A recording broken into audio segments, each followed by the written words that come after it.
processed immediately. There's a system. I'm on my break. I've got a few tests ahead of yours. I'll get to it later. My brother is not going to die because you have to take a break. Sir, we have procedures here. Damn, procedure. Do it now. You know, for your information, my Aunt Phoebe is way off the mark, as are you. I do not need a man. I barbecue a mean burger. Sure you do. Excuse me, charbroiled on the outside and juicy and Yeah, pink well, from the inside. look, I don't doubt you. It's just you would have to prove that for me to believe it. Oh, is that a dare? Well, if I call it a date, that'll seem sexist. But I can say, honestly, that I have never, ever had a burger that was grilled by a woman. Well, then, I guess I'll just have to enlighten you upon my return, won't I? I can't hardly wait.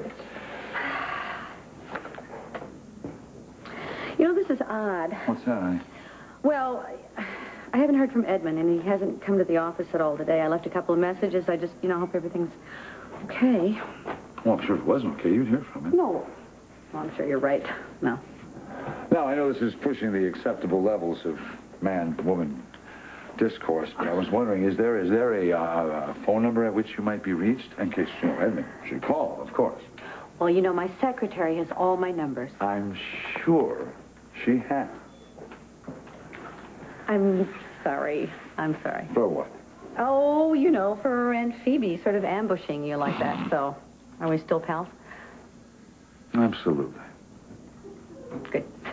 But I'm not going to engage in any of this typical male-female behavior stuff, What? What male-female behavior? Just about to kiss me goodbye. I was not. You sure were. Well, all right, yes, I was, but I was kissing you, Jackson. I wasn't just kissing some, male person. I feel much better. Oh, in your dreams.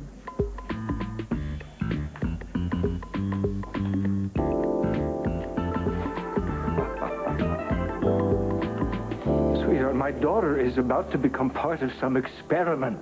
You must be able to understand why I'd be a little irrational. No, I know you, and I know how you operate, and something is definitely up. I swear to you, it's just a matter of an overprotective parent. That's all it is. I promise you, it won't happen again. Now, darling, I would love to stand here and recite all my excellent qualities, but I'm late for a board meeting, so we'll talk about it tonight. I love you. The way that you love is frightening. Liza. Adam, you love Haley, and she's a virtual prisoner in your home. No, she's not. She's free to come and go as she likes. I'm trying to protect her from Mateo. Protect her. You use this word protect, and I honestly believe that you believe it. But it's about control. And I think it's serious. I begin to doubt you.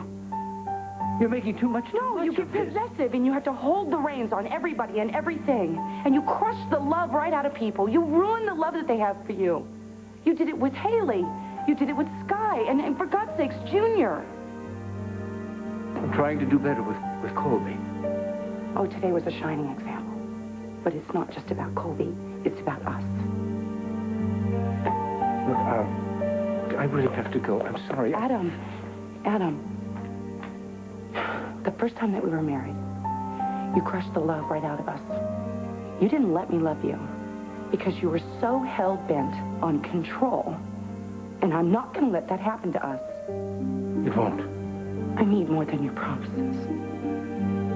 Look, I do have to go. I'm sorry. I need your help. You've got it. I want us to work on it together. You've got that.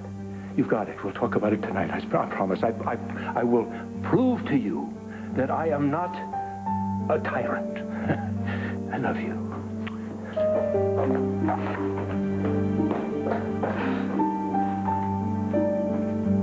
I mean, trust me, you have got to get the upper hand now while Colby is still a baby, because it's only going to get worse from here. I can handle it. Well, can Colby handle it? I'll protect her. Maybe you won't be able to. I mean, trust me, the worst thing Adam did to me was try and turn Junior against me. I mean, what kind of father does that to his own child? So, what? How do you suggest that I handle Adam? you have got to let Adam know that you are Colby's father, okay? That she is not a Chandler. When he accepted me as Colby's father, part of me knew something was up. But everything was fine. I mean, for the first few months. No, he's right. You can't let him fool you. Yeah, Listen, if he's pretending to be a nice guy, that's exactly when you got to start keeping your eye on him. Exactly. You know, he's so smooth. He even had a social worker convinced he was Mr. Nice Daddy, and Haley had to set him straight. Jake, trust me, okay? No matter how much he seems like he's reformed, there's only one thing he cares about. That's winning. It doesn't matter whether it's in business or with his children. Thanks for the reminder.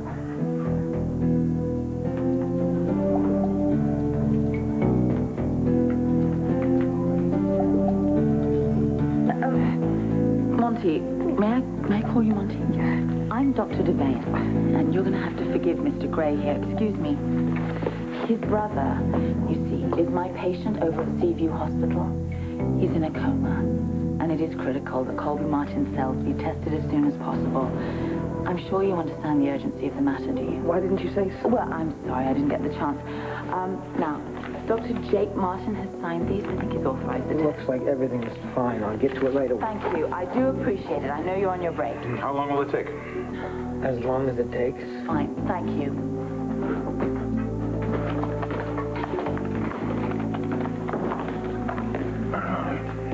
Thanks for stepping in there. Well, it was either that or I was going to throttle him myself.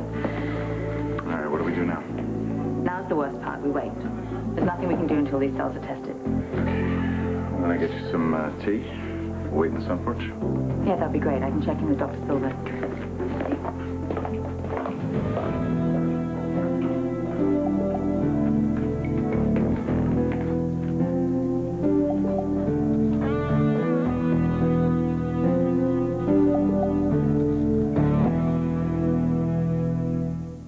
It's going to be okay, Lucy. You just have to trust me. What measures will Scott take Did he happen to mention what his plan was? There's only one way to get rid of a pest. to protect his family? I came here to kill you.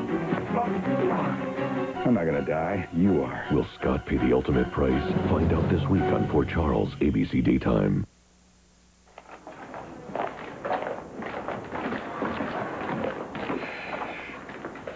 Hello, son.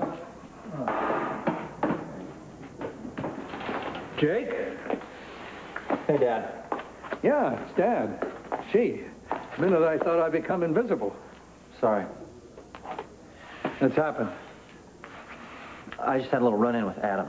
I don't want to bore you with the details, but he accused me of putting Colby in a risky situation, which is absolutely ridiculous. I mean, the weird thing is he was going out of his mind. He was practically foaming at the mouth. That's extreme, even for him. No, it's not. It's just he's been getting more and more possessive with her.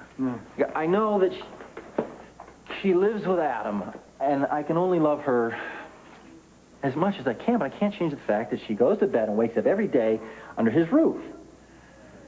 I've told you this 1,000 times, but I never knew what to expect to be a father. You know, I expected to love her, of course, but she just, I don't know.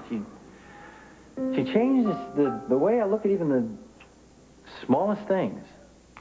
Kids can do that. Just the other day we had this picnic in the park, and some of the leaves are coming off the trees now, and they're floating to the ground, blowing all around, and I don't notice these things, but there she was sitting there, pointing and laughing at the leaves. So I sat down there with her and looked at them, and it was beautiful. You know, it's all new to them. But you're right. Watching little kids react to some things that's perfectly ordinary to us makes us look at them in a new way, and it all becomes fresh all over again to us. I can even remember when you had your first peach. Yeah? Yeah. Oh, bliss, bliss. It was a leaf. Imagine her smiling and feeling that way about a leaf. What kind of impact is a guy like Adam Chandler going to have on her? Yes, well, you're right to be concerned. So I take her home, back to Liza like I usually do. And then I miss her. But now I'm starting to worry about her. I want her at home with me. I want to hear her cry. I want to be there when she wakes up in the morning. I know how you feel. You know, your mom and I used to go in your room at night, and we'd just watch you sleeping, and just listen to your breathing.